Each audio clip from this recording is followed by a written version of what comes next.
Assalamualaikum semuanya, selamat datang di Bisik Malam. Terima kasih buat kawan-kawan yang udah berkenan mampir ke channel ini. Pada kali ini ada satu cerita dari Wahyu di Indramayu. Wahyu menceritakan pengalamannya di tahun 2017. Pada waktu itu Wahyu masih single, belum punya istri, belum punya pacar.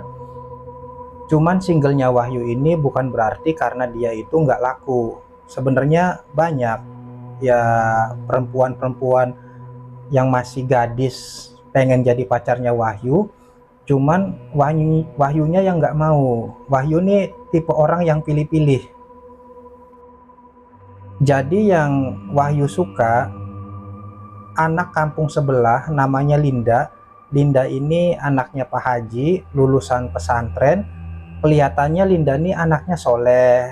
Linda nih ya kayaknya orang baik-baik, enggak materialistis gitu. Makanya Wahyu seneng ngeliat Linda. Udah macam-macam cara yang dilakuin Wahyu buat ngedeketin Linda. Dari mulai ya minta tolong sama temennya Linda buat ngejodohin, kirim-kirim salam, kirim pesen, sampai nomor handphonenya Linda Wahyu pun punya. Cuman ya itu tadi, kayaknya Linda nih sama sekali nggak tertarik sama Wahyu. Ya responnya Linda datar aja.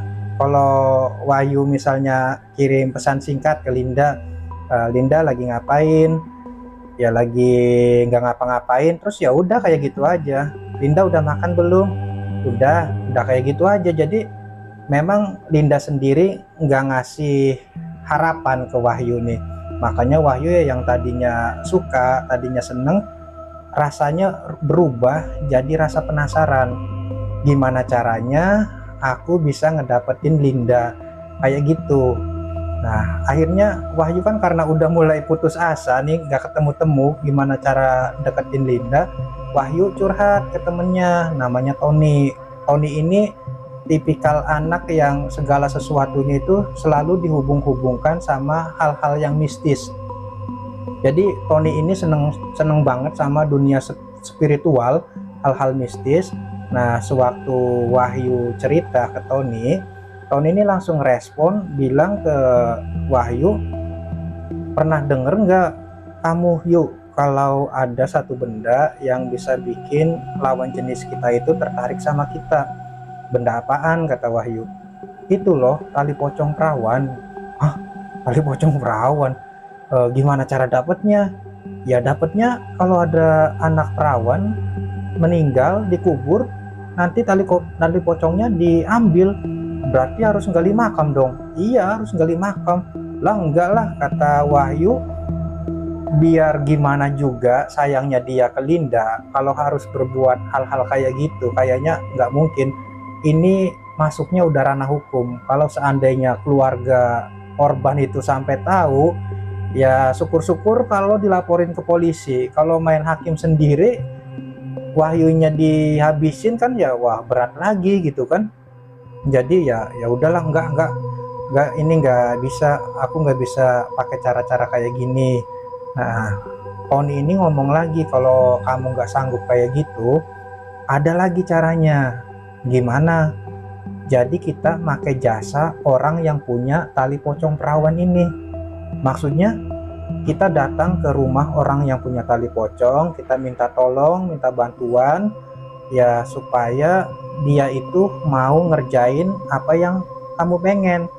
Misalnya kamu minta tolong sama dia supaya bikin Linda jatuh cinta sama kamu. Nah kamu ya bayar duit ke dia. Oh, ke Mbah Dukun gitu ya? Iya kayak gitu. Emang kamu tahu orang yang punya? Ya tahu, itu kan duniaku kata si si Tony ini. Oh ya udah kalau kayak gitu lah, minta tolong lah Ton, anterin aku ke situ.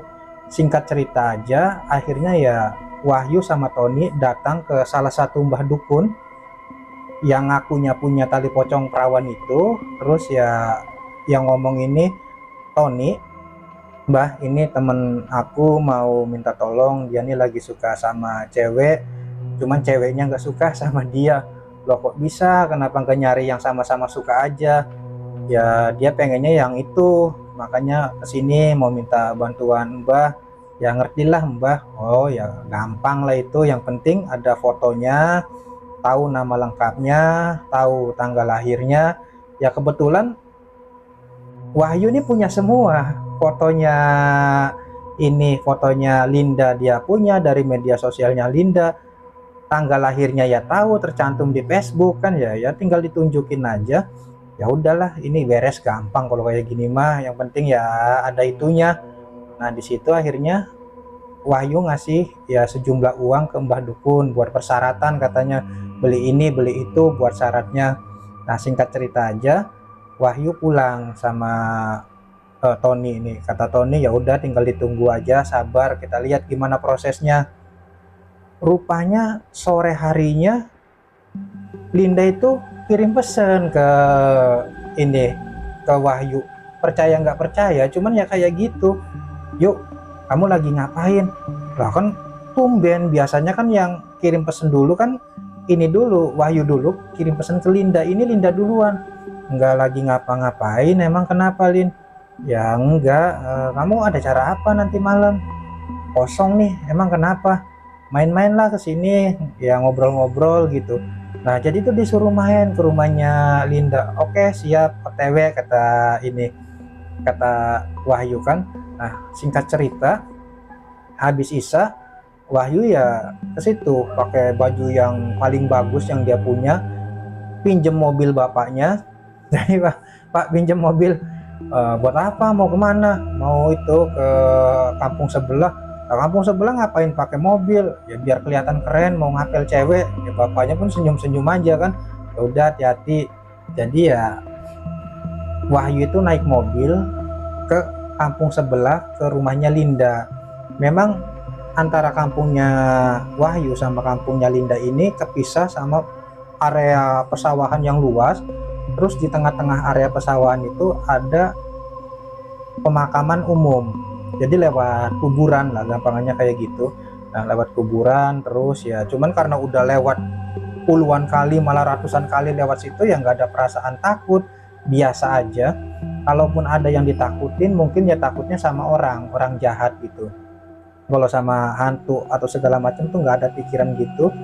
Singkat cerita, Wahyu sampai ke rumahnya Linda. Nah, Linda lagi duduk di depan rumah, terus ya, sini yuk, lama banget datangnya, ngapain aja sih? Ya dandan dulu lah biar ganteng, kata Wahyunya kan. Nah terus ya masuk sama Linda pun dibikinin minum. Ada ibunya Linda keluar sempet salim, tante katanya, nak Wahyu lama baru main kesini lagi. Iya lagi, biasalah ada urusan tante katanya. Ya udah kayak gitu ngobrol-ngobrol sampai kurang lebih jam setengah 10. Jam setengah 10 ini Wahyu pulang dari rumahnya Linda. Hati-hati yuk kata Linda. Iya. Nah, Wahyu tuh naik mobil pelan banget sampai melewati area pemakaman. Di situ kecium bau bangkai katanya. Jadi bau bangkai. Perasaan tadi waktu berangkat nggak ada bau-bauan kayak gini ya, kenapa sekarang ada bau bangkai? Apa ada kucing mati di sini atau ada anjing kali yang buang bangkai anjing di sini, mentang-mentang di sini kuburan gitu. Tapi kan ya seenggaknya dikubur kayak diapain, masa ya kayak gini kan ya yang ngeganggu pengguna jalan, kata Wahyu itu dalam hati gitu. Nah lagi ngelamun gitu, tiba-tiba dari atas kap mobil itu kayak ada benda jatuh, bro, itu kenceng banget sampai Wahyu itu kaget. Nah Wahyu kan ya refleks minggirin mobilnya ke sebelah kiri. Nah Wahyu keluar ngecek.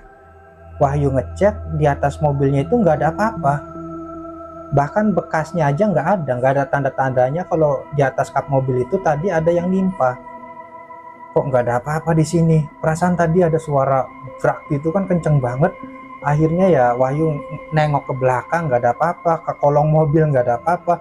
Wahyu masuk lagi ke dalam mobil. Begitu Wahyu masuk ke dalam mobil, di sebelah kirinya Wahyu, ya Wahyu kan di sebelah kanan ya, tempat supir. Nah di sebelah kirinya itu Wahyu ngeliat di situ ada satu sosok pocong. Pocong ini ya kain kafannya itu udah buluk, udah hancur. mukanya juga hitam. Nah, baunya ini yang bikin Wahyu nggak kuat. Jadi baunya ini bener-bener bau bangkai yang kayaknya dari tadi ya sumbernya dari sini bau bangkai itu, bukan dari bangkai tikus, bangkai kucing. Nah, Wahyu kan kaget. Si pocong itu ngomong, "Mas, balikin tali pocong aku, balikin tali pocongnya, balikin tali pocongnya." Nah, Wahyu kan ya, "Enggak, aku nggak ngambil apa-apa. Aku nggak ngambil apa-apa. Aku kan cuma minta tolong sama simbah dukun itu. Aku nggak ngambil tali pocong kamu." Nah, Wahyu keluar dari situ, dari mobil, mau lari cuman tiba-tiba sosok pocong itu udah jauh ada di hadapan Wahyu lagi. Nah, Wahyu balik lagi ke mobil lagi. Nah, Wahyu masuk mobil, si pocong udah nggak ada nih di dalam mobil. Tiba-tiba handphonenya Wahyu itu bunyi, ada yang telepon.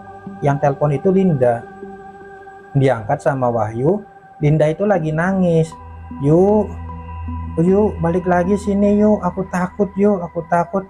"Takut kenapa, Lin? Kenapa?" "Ada pocong," kata Linda tuh gitu. Akhirnya Wahyu kan puter balik ke rumahnya Linda.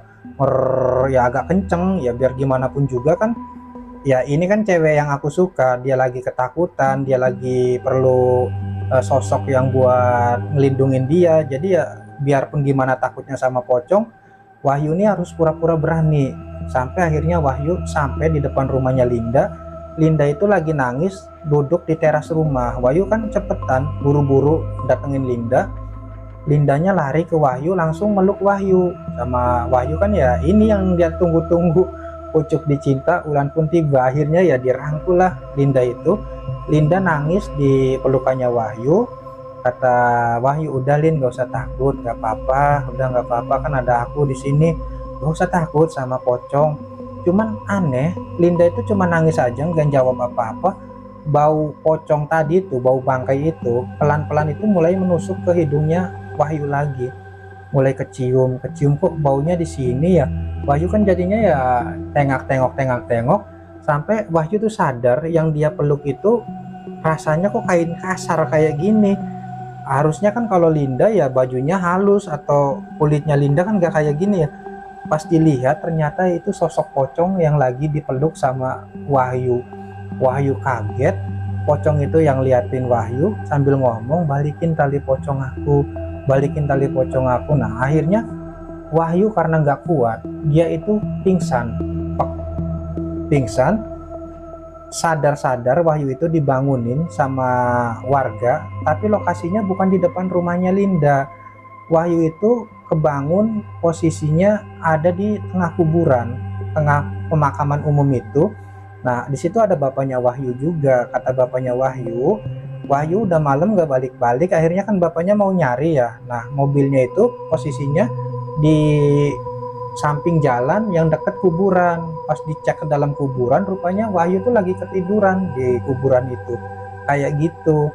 Akhirnya Wahyu ya cerita ke bapaknya, sama bapaknya, "Ya udah kamu kesana lagi ke Mbak Dukun, udah duitnya nggak usah dibalikin, cuman ya cabut aja itunya, itu nggak baik. Kalaupun itu sampai berhasil, itu bukan Linda yang suka sama kamu, tapi sosok pocong yang masuk ke dalam tubuh Linda. Ya sosok pocong itu yang suka sama kamu. Udah ngomong aja sama Mbak Dukunnya, ya duitnya nggak usah dibalikin, cuman prosesnya di stop." Akhirnya ya udah, Wahyu pun nggak kesampaian jadi pacarnya Linda. Ceritanya pun selesai sampai situ aja. Terima kasih buat kawan-kawan yang udah mendengarkan. Semoga ceritanya bisa menghibur. Sampai ketemu lagi di video selanjutnya. Saya Mang Asep pamit undur diri. Assalamualaikum.